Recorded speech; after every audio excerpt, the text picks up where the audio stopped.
নমস্কার, অভিষেক টক ইউটিউব চ্যানেলে সকলকে স্বাগত জানাই। আজ আমরা আলোচনা করব ক্লাস 6 এর ইংরাজি থেকে পেজ নাম্বার 5 to 6 নিয়ে। এর আগের ভিডিওতে আমরা পেজ নাম্বার 1 to 4 নিয়ে আলোচনা করেছি। যদি তোমরা সেই ভিডিওটি দেখে না থাকো তবে অবশ্যই আমার চ্যানেলটিকে চেক আউট করে নিতে পারো। এই ভিডিও ডেসক্রিপশন বক্সে তার লিঙ্ক দেওয়া থাকবে, সেখান থেকে গিয়েও তোমরা ভিডিওটি দেখে নিতে পারবে। তো চলো আজকে টপিকে ফিরে আসি। আজ আমরা প্রথমেই অ্যাক্টিভিটি 8 এর প্রশ্নটি আলোচনা করব। দেখো, প্রথমে বলেছে identify the common and proper nouns given below and place them in the correct columns. এর অর্থ হচ্ছে যে কমন ও প্রপার নাউনগুলিকে চিহ্নিত করো ও সঠিক স্তম্ভে বসাও। দেখো, তো কমন নাউনের ঘরে পড়বে এলিফ্যান্ট, গ্রেপস অ্যান্ড স্ট্রিট, ঠিক আছে। আর প্রপার নাউনের ঘরে পড়বে বিদ্যাসাগর, দামোদর এবং দার্জিলিং, ঠিক আছে। এখন আমরা আলোচনা করব অ্যাক্টিভিটি 9 নিয়ে। অ্যাক্টিভিটি 9-এ বলেছে দেখো, underline the personal pronouns and circle the possessive pronounce use in the passage. এর অর্থ হচ্ছে নিচের অনুচ্ছেদে পার্সোনাল প্রোনাউনগুলি নিচে দাগ দাও এবং পজেসিভ প্রোনাউনগুলিকে গোল চিহ্ন দাও। তো প্রথমে আছে দেখো, আই অ্যাম ঝুমি, অর্থাৎ আমি হলাম ঝুমি। এখানে আই হচ্ছে পার্সোনাল প্রোনাউন। এর আগে আমি তোমাদের বলে রাখতে চাই যে পার্সোনাল প্রোনাউন কোনগুলি। পার্সোনাল প্রোনাউন হচ্ছে যেগুলি কোনো নামের পরিবর্তে ব্যবহার করা হয়, যেমন ধরো আই, হি, সি, এই সমস্তগুলো, ঠিক আছে। আর পজেসিভ প্রোনাউন হচ্ছে যেখানে নামের পরিবর্তে ব্যবহার তো হবে কিন্তু যেখানে অধিকার বোঝাবে, সেগুলিকে বলবো আমরা পজেসিভ প্রোনাউন, যেমন ধরো মাইন, আওয়ার্স ইত্যাদি, এগুলো, ঠিক আছে। তো চলো আবার টপিকে ফিরে আসি। Rana is a cousin of mine, অর্থাৎ রানা আমার খুড়তুতো ভাই। এখানে মাইন হচ্ছে কিন্তু পজেসিভ প্রোনাউন, ওকে। নেক্সট আছে দেখো, হি ইজ এ কাইন্ড বয়, ও খুব দয়ালু ছেলে। এখানে হি হচ্ছে personal pronoun. He gave a book to Rumni, এখানে হি হচ্ছে পার্সোনাল প্রোনাউন। সে রুমনিকে একটা বই দিয়েছে। She is my sister, she হচ্ছে পার্সোনাল প্রোনাউন, ঠিক আছে। সে আমার বোন। Rumni and Rana are classmates, Rumni এবং রানা হচ্ছে সহপাঠী বা একই ক্লাসে পড়ে তারা।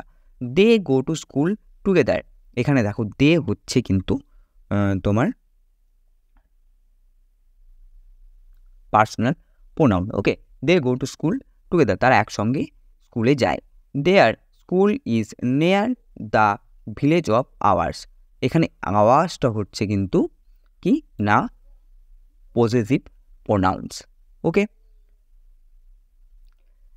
আমরা নেক্সট টপিকে চলে আসবো। এখানে বলেছে দেখো, let's talk, tell the class who your best friend is, অর্থাৎ তুমি শ্রেণীতে বলো তোমার প্রিয় বন্ধু কে। Give a description of your best friend and also state why you like him oblique her. এর অর্থ হচ্ছে তোমার প্রিয় বন্ধুর বর্ণনা দাও ও বলো কেন তুমি ওকে পছন্দ করো। তো উত্তর কী হবে দেখে নাও। My best friend is Soumi Saha, আমার প্রিয় বন্ধু Soumi Saha. She is my classmate, ও আমার ক্লাসের সঙ্গী। She is fair, slim and has curled hair. এর অর্থ হচ্ছে ও ফর্সা, রোগা ও চুলগুলো কোঁকড়ানো। She is very much helpful by nature, ও খুবই সাহায্য প্রবণ, ঠিক আছে। She is caring to me, সে আমার প্রতি খুবই যত্নবান। I love her for her good nature, আমি ওর ভালো স্বভাবের জন্য বা ওর ভালো স্বভাবের জন্য আমি ওকে খুব ভালোবাসি, ঠিক আছে। তো এই ছিল। এখন আমরা নেক্সট অ্যাক্টিভিটি টাস্কে চলে আসবো। অ্যাক্টিভিটি 10-এ বলেছে দেখো, right 5 sentences on your hobby, use the following hints. এর অর্থ হচ্ছে যে তোমার শখের ব্যাপারে 5টি বাক্য লেখো, ঠিক আছে, নিচের হিন্টসগুলি ব্যবহার করে। তো প্রথমে আমরা হিন্টসগুলি একটু দেখে নেব। What do you do in your free time, এর অর্থ হচ্ছে যে তোমার অবসর সময়ে তুমি কি করো। ডেসক্রাইব ইট, এটাকে বর্ণনা করো। এরপর আছে how much you enjoying doing it, তুমি এটা করতে কতটা উপভোগ করো। Do you learn anything from it, তুমি কি এটা থেকে কিছু শিখলে। দেখো এখন আমাদের উত্তরটা দেখে নাও। In my free time I like to do gardening, এর অর্থ হচ্ছে আমার অবসর সময়ে আমি বাগানের কাজ করা পছন্দ করি। I plant various saplings in our garden, এর অর্থ হচ্ছে আমি আমাদের বাগানের নানান ধরনের চারা পুঁতি। I water them and take good care of them. আমি তাদের জল দিই ও ভালো করে যত্ন নিই। When they grow up I feel very happy. যখন তারা বড় হয় আমি খুবই খুশি হয়। It helps me to be happy by creating something by own hand. এটা আমাকে নিজে হাতে কিছু তৈরি করে কতটা খুশি হওয়া যায় তা শেখায়। নেক্সট পেজে আছে দেখো একটা রাইমিং, ঠিক আছে? তো রাইমিংটা একটু আমরা ভালো করে দেখে নেবো। এখানে উচ্চারণ এবং বঙ্গানুবাদ দুটি দেওয়া আছে, ঠিক আছে? তো প্রথমে দেখে নাও, দ্য লিটিল প্ল্যান্ট, এর অর্থ হচ্ছে ছোট গাছ।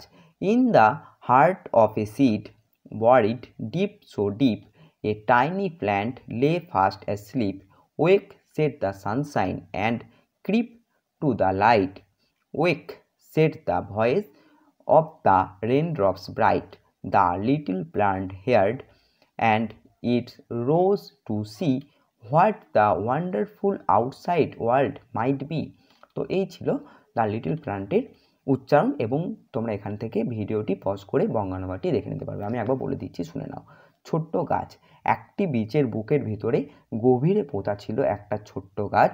নিদ্রিত অবস্থায় ছিল। সূর্যলোক বলল জাগো, আলোর দিকে উঠে এসো। উজ্জ্বল বৃষ্টির ফোঁটারা বলে উঠল জাগো। ছোট গাছটি শুনল এবং দেখার জন্য উঠল বাইরের পৃথিবীটা কতই না সুন্দর হবে।